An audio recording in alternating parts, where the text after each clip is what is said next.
اگر به سکوی اول گوش داده باشین حتما متوجه شدین که در این ایستگاه ما داریم راجع به موبیلیتی از سرویس یا مس صحبت میکنیم. در سکوی دوم میزبان یکی از متخصصین ایرانی حوزه مس یا موبیلیتی از سرویس خانم نگار سادات مدنی هستیم و میخوایم بیشتر با مس آشنا بشیم، ببینیم چه فعالیت‌هایی در زمینه مس در دانشگاه و صنعت داره انجام میپذیره و آینده حمل و نقل با استفاده از سرویس‌هایی مثل مس چگونه خواهد بود. از شما دعوت میکنم که به این مصاحبه گوش کنید و امیدوارم ازش لذت ببرید.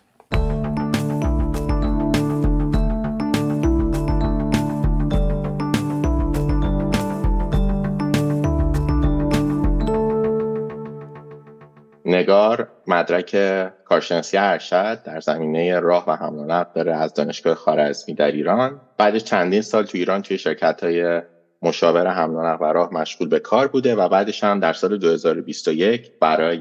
گرفتن مدرک دکترا به بلژیک رفته، دانشگاه لیژ بلژیک، و تقریبا الان نزدیک به 3 سال هست که اونجا مشغوله و زمینه اصلی تحقیقاتش هم مربوط به مدل‌های ایجنت بیس و همینطور موبیلیتی از سرویسه. اگه یه سری به لینکدین نگار بزنید، اولین چیزی که نظر شما رو به خودش جلب میکنه بنری که نگار برای لینکدینش انتخاب کرده و بزرگ روی نوشته شده مس، و به همین دلیله که نگار امروز اینجاست و ما ازش دعوت کردیم که با ما در رابطه با موبیلیتی از سرویس صحبت کنه، چون فکر میکنیم نگار یکی از معدود ایرانی هایی هست که توی این زمینه فعاله و فکر کنم بتونه خیلی اطلاعات خوبی به ما بده.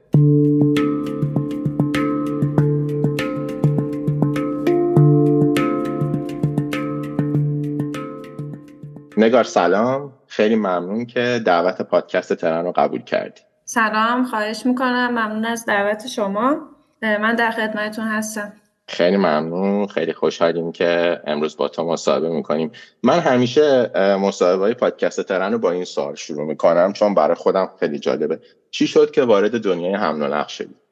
من خب لیسانسم عمران بود بدون گرایش. بعد به خاطر علاقه‌ای که پیدا کردم به گرایش راه و حمل و نقل، ارشدم رو راه انتخاب کردم. وقتی که ارشدم رو شروع کردم باز دیدم که واقعا این موضوع مورد علاقمه. تقریبا از اواسط ارشدم یه جورایی وارد بازار کار شدم، چون توی همون گرایش راه من بیشتر به موضوع ترافیک و حمل و نقلش علاقه داشتم. پایان نامه‌ام هم توی زمینه ترافیکی کار کردم و برای دکترا هم وارد زمینه شاخه حمل و نقل شدم. همونطور که اولم گفتم، تا اینجا که میدونم تو زمینه اصلی تحقیقات در رابطه با مدل‌های ایجنت بیس برای مس یا همون موبیلیتی از سرویس. خیلی وقتا برام پیش اومده، حالا جاهایی که با کسایی صحبت میکردم که بک‌گراندشون از حمل و نقل نبوده، وقتی از من میپرسیدم مس چیه، خیلی توضیحش یعنی از جانب من برای اونا سخت بود. یعنی سعی میکردم خیلی ساده به اونا توضیح بدم ولی باز متوجه نمیشدم. و از اون ورا وقتی مثلا تو جمعای ایرانی بودیم خیلی ترجمه مناسبی هم برای مس بلد نبودم که بهشون بگم. حالا از تو که یه اکسپرت هستی تو این زمینه، میخوام ازت خواهش کنم که اولا موبیلیتی از سرویس رو به زبان ساده به ما توضیح بدی و بگی اصلا ترجمه مناسبی هم به زبان فارسی براش هست یا نه. اگه بخوام خیلی ساده و خلاصه بگم، مس ادغام مودهای مختلف حمل و نقلیه توی یک فضا یا پلتفرم مشترک و مسافر محور، به طوری که تمرکز روی ترجیح مسافره توی طراحی کل این پلتفرم یا حالا اون فضایی که هست، حالا اپلیکیشن، وبسایت یا هر چیزی میتونه باشه، به طوریه که حالا بسته به اون سطح ادغامش یا اینتگریشن لول مسافر بتونه کارهایی که لازمه برای سفرش رو توی همون فضا انجام بده. حالا اون میتونه از برنامه ریزی، رزرو بلیط، خرید بلیط، همه پرداخت و هر مرحله‌ای رو حالا بسته به اون امکاناتی که اون فضا ارائه میده بتونه یک جا انجام بده و در واقع دسترسی کلی و راحت‌تری داشته باشه به هر مودی که توی شبکه وجود داره. معادل فارسی براش نشنیدم، واقعا نمیدونم وجود داره یا نه، ولی خب من از دید خودم اگه بخوام یه معادل فارسی بگم ممکنه بشه گفت مثلا جابجایی به عنوان خدمت شاید یه معادل فارسی باشه که به نظرم باز همون معادل کلمه انگلیسیش مفهومو بهتر میرسونه. در واقع منم باید موافقم. فکر کنم یه سری چیزا رو نمیشه خیلی ترجمه خوبی براشون پیدا کرد، نه به زبان فارسی بلکه به خیلی از زبانا، چون خب انگلیسی توی این زمینه واقعا یه زبان خیلی راحت و کاربردیه.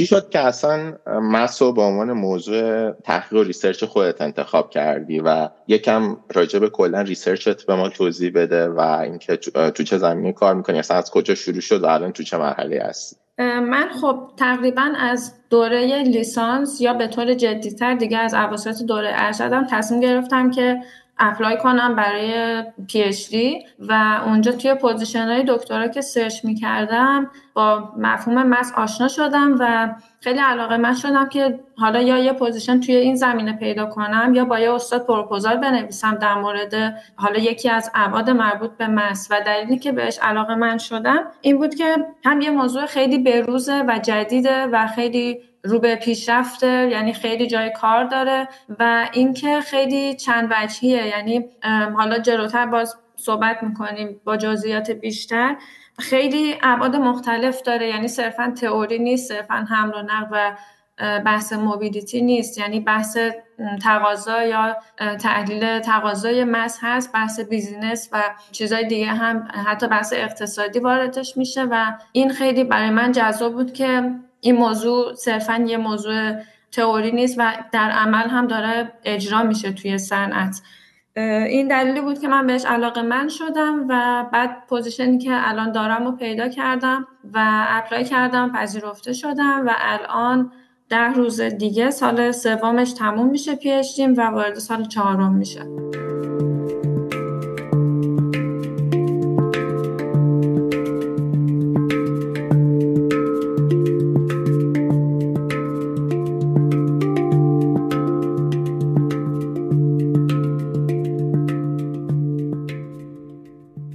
میشه به ما بگی که اصلا چی باعث شده که مس به وجود بیاد؟ یعنی مس برای در واقع حل کردن چه مشکلی اصلا ایجاد شده؟ خب همونطور که میدونیم توی سالهای اخیر خیلی مدهای مختلفی به شبکه‌های حمل و نقل اضافه شدن. مثلا کار شیرینگ، راید شیرینگ، مدهای توی شاخه میکرو موبیلیتی مثل اسکوتر، بایک شیرینگ، دوچرخه‌های اشتراکی، اینا خیلی مدهایی بودن که به شبکه‌های حمل و نقل توی سالهای اخیر اضافه شدن و حالا یه فضای مورد نیاز بود که این مدها در دسترس کاربر قرار بگیره و بتونه این مدها رو با هم استفاده کنه و این نیاز باعث شد که حالا مفهوم مس به وجود بیاد به عنوان یه پلتفرمی که تمام این اطلاعات و سرویس ها رو یکجا در اختیار مسافر قرار میده. تقریبا از سال 2012 و بعداً حالا توی سالهای بعدش از اون حدود تقریبا این موضوع اصلا مطرح شد و کم کم رو به پیشرفت شد و الان خب خیلی موضوع هات تاپیکیه.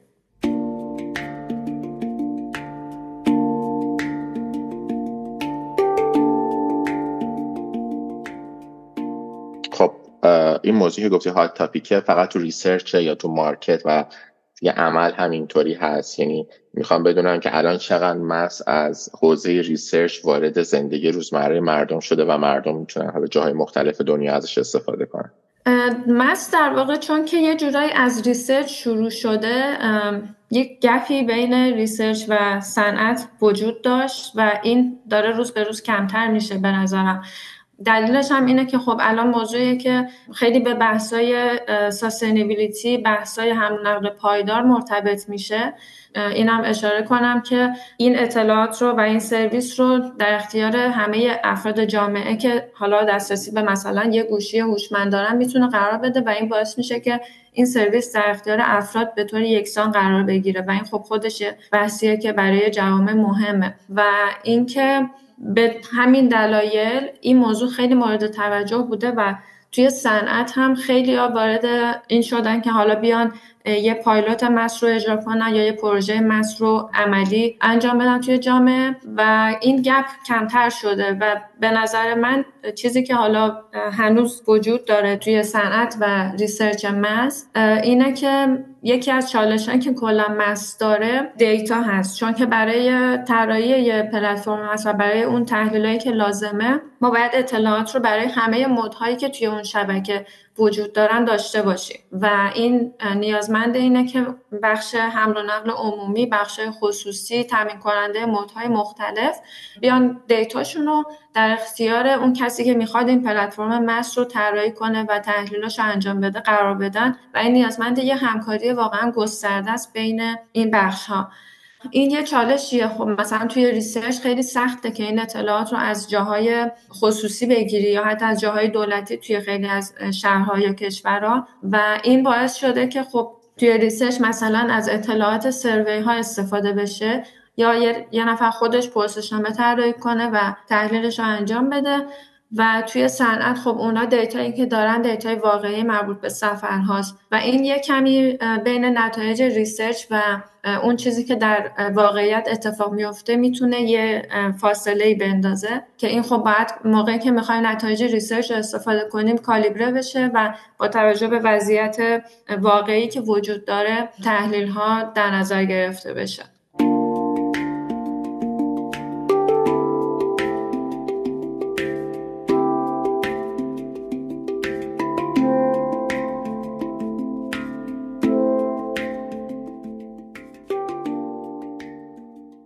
اشاره کردی که هنوز در واقع بس سری مشکلاتی وجود داره. من میخوام بدونم که اگر ما ببینیم که مس حالا به صورت گسترده تری وارد زندگی روزمره بشه و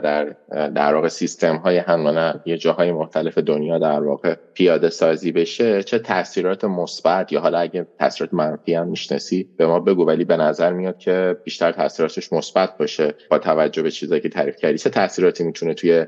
زندگی روزمره بذاره یا اثرات منفی حمل و نقل رو به صورت کلی کم بکنه یا چه موقعیتایی رو میتونه کلا فراهم بیاره از زمینه در واقع دیدگاه حمل و نقل؟ خب همونطور که گفتیم یکی از اصلا نیازهایی که باعث به وجود اومدن مس شد یا یکی از اهداف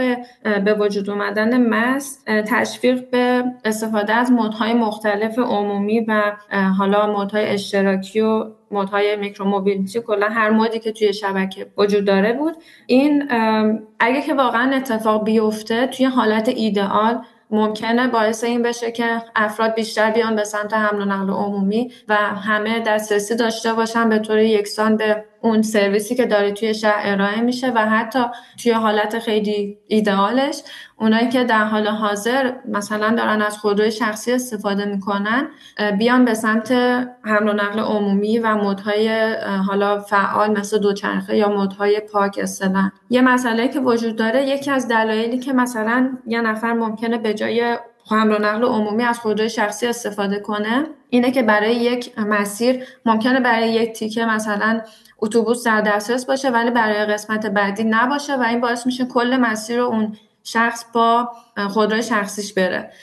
یکی از اهداف مس اینه که حالا این مودها وقتی با هم ترکیب میشن میتونن به عنوان فیلر استفاده بشن برای همدیگه و مثلا برای اون قسمتی که اتوبوس در دسترس فرد بتونه با یه مود دیگه مثلا دوچرخه اون مسیر رو طی کنه و سراغ خودروی شخصیش نره که خب این خیلی برای از نظر طبیعت سستینبیلیتی از نظر خیلی جوانب واقعا به نفع جامعه است. توی حالت ایدئال میتونه این اتفاق بیفته و توی حالتی که حالا یک کمی واقع بینانه تره میتونه اینطور باشه که افرادی که حداقل در حال حاضر دارن از حمل و نقل عمومی استفاده میکنن توی این سیستم بمونن و اونا به سمت خودروی شخصی کشیده نشن و به سمت مودهای دیگه‌ای که حالا برای طبیعت، برای سلامتی، برای جامعه مفیدتر و بهتر هستن روی بیارن و خب این میتونه تأثیر باشه که واقعا مس میتونه روی یه شبکه و روی یک جامعه بذاره که حالا اینکه واقعا این چقدر اجرایی بشه واقعا بستگی داره به اینکه اون جامعه پذیرشش چقدر بالا باشه برای یه سرویس جدید، برای استفاده از یک فضای جدید و اینکه خب چقدر اون برنامه ریزی ها و چقدر همکاری ها بین افرادی که قرار این سیستم رو پیاده کنن، طراحی کنن و در اختیار مردم قرار بدن بالا باشه و چقدر کاربردی ارائه بشه این سیستم.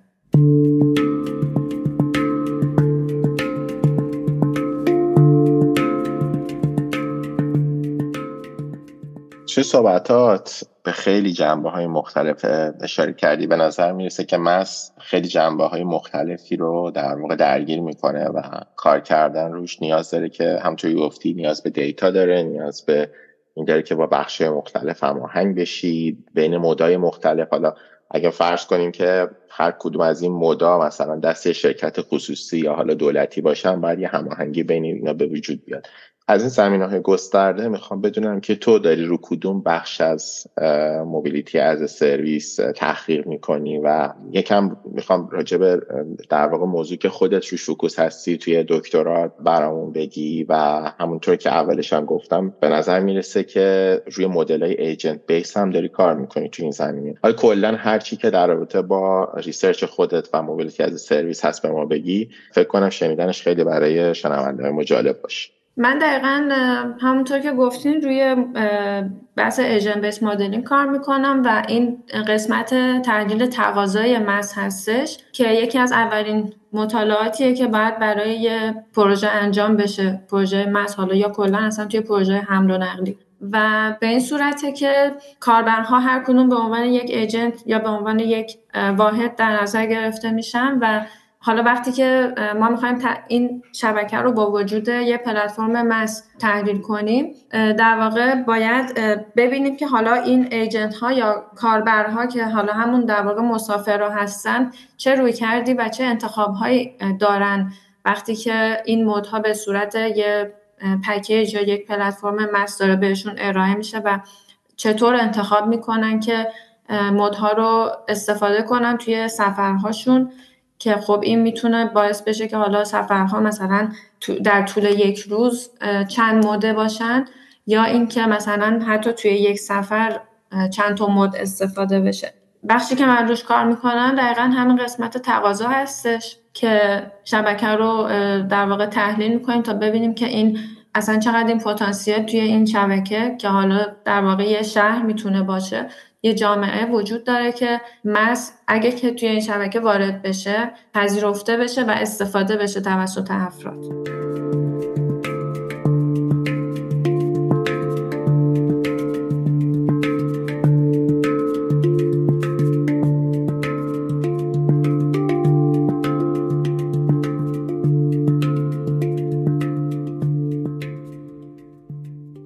یادمه که پارسال نگار برای کنفرانسی در زمینه موبیلیتی از سرویس اومده بود فنلاند توی شهر تامپره.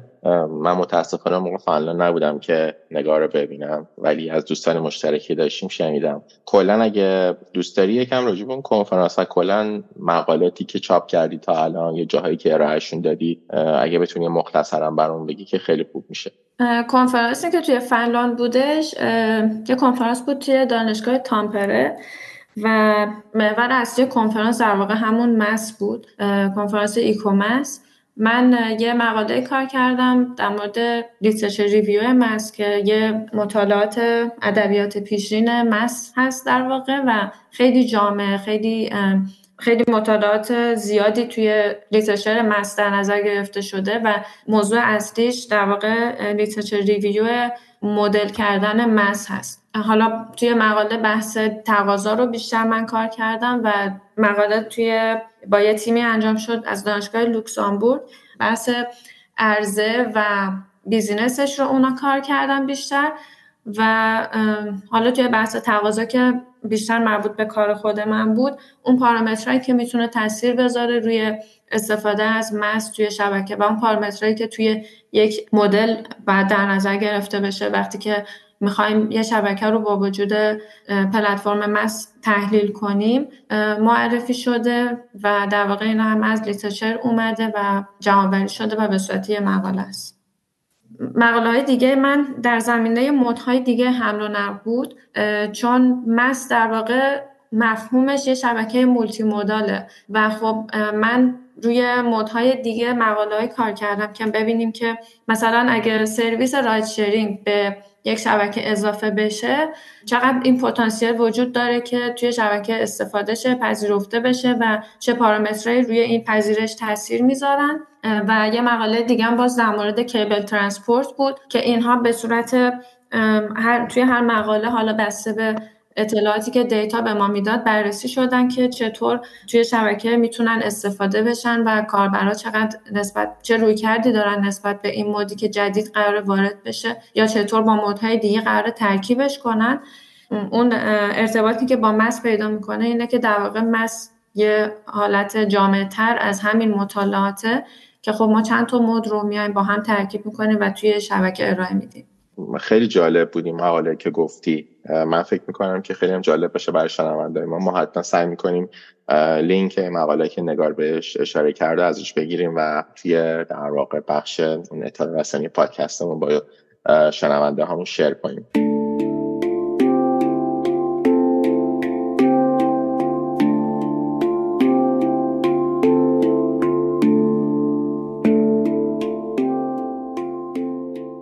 نگار تو ایران بودی، بلژیک درس میخونی، تا اونجایی که اطلاع دارم خب حالا به هلند هم رفت آمد داشتی، به فنلاند رفت آمد داشتی، جاهای مختلف رو دیدی. چقدر دیدی که از مس داره استفاده میشه توی جاهای مختلفی که رفتی و چقدر ما فاصله داریم تا اون موقع که ببینیم که خب مس داره خیلی گستره‌تر استفاده میشه؟ و همینطور اگه اطلاعاتی هم داری تو زمینه فعالیت‌های مربوط به موبیلیتی از سرویس که داره توی ایران انجام میشه هم خوشحال میشیم راجعش بشنویم. در مورد اینکه توی جاهای مختلف چطوریه،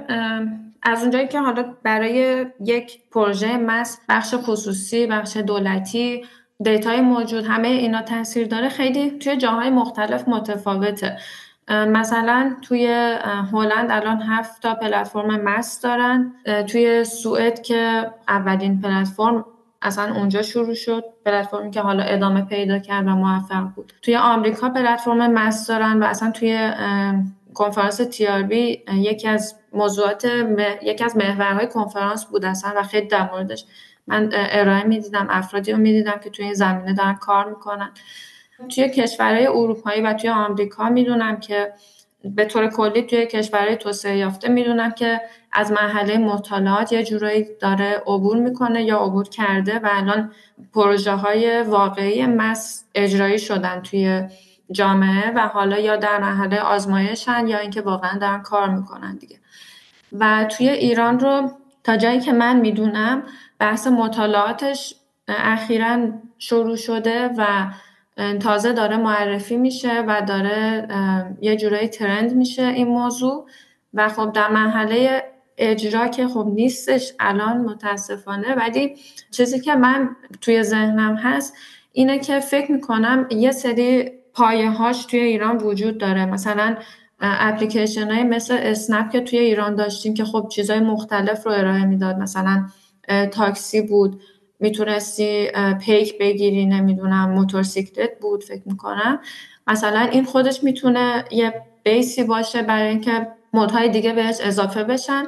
مثلا حمل و نقل عمومی بهش اضافه بشه و واقعا میتونه یه پایه‌ای باشه برای یه پلتفرم مس. متوجه شدم. بس چقدر خوبه که ما در واقع این پتانسیل رو توی ایران داریم بر اساس اون چیزی که تا الان دیولپ شده، در واقع با اضافه کردن چیزای دیگه که اشاره کردیم مثل همین بحث اتوبوس حمل و نقل عمومی بریم به سمت پلتفرم‌های مس.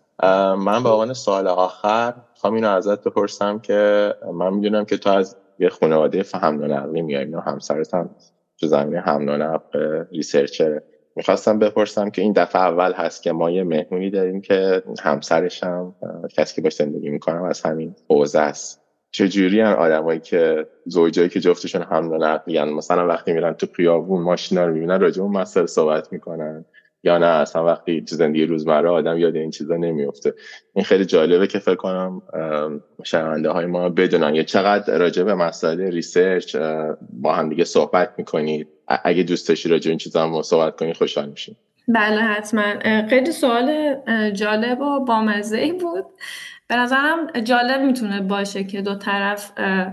توی یه زمینه هستن. حالا شاید مثلا توی بحث موبیلیتی و حمل و نقل شاید دقیقاً یک پروژه رو کار نکنن، ولی خب همین که همسر آدم یا حالا توی اون خانواده افراد توی اون شاخه در حال فعالیت هستن باعث میشه که خب حالا نه به طور مداوم نه کل روز ولی یه موقع‌هایی واقعا یه سری ایده ها بین اون جابجا بشه، یه سری بتونیم از هم راهنمایی بگیریم، از هم کمک بگیریم به نظرم یه فضای جالبی به وجود میاره. یعنی اینطور نیستش که مثلا حالا کلا محور صحبت‌های آدم باشه، ولی واقعا یه موقع‌هایی پیش میاد که یه موضوعی رو میبینیم یه حالا توی خیابون، توی جامعه، و اون چیزی که تو ذهنمون میاد مربوط به رشته‌مون، مربوط به پروژه‌مون رو میتونیم با هم دیگه به اشتراک بذاریم، در موردش صحبت کنیم و خب این به نظرم خیلی چیز خوبیه. یعنی یه موضوع به موضوعی که در موردش میشه صحبت کرد اضافه میکنه. خب چیزی هست که بخوای آخر مصاحبه‌ام بگین؟ چون من دیگه همه سوالایی که میخواستم و فکر میکنم ازت پرسیدم و خیلی بحث جالبی شد به نظر خودم و فکر میکنم موبیلیتی از سرویس موضوعی که برای خیلی جالب باشه. خیلی ممنون از وقتی که گذاشتین. من چیزی که به نظرم میرسه اینه که حالا از شنوندهایی که مخاطب این پادکست هستن، اگه در مورد کلا صحبتایی که شد، اگه که سوالی یا نکته‌ای یا مسئله‌ای بود، حتما میتونن انتقال بدن به شما یا به خود من و خوشحال میشم که در موردش صحبت کنم با کسایی که علاقه‌مندن و اینکه امیدوارم که دوست داشته باشن شنونده ها و لذت ببرن.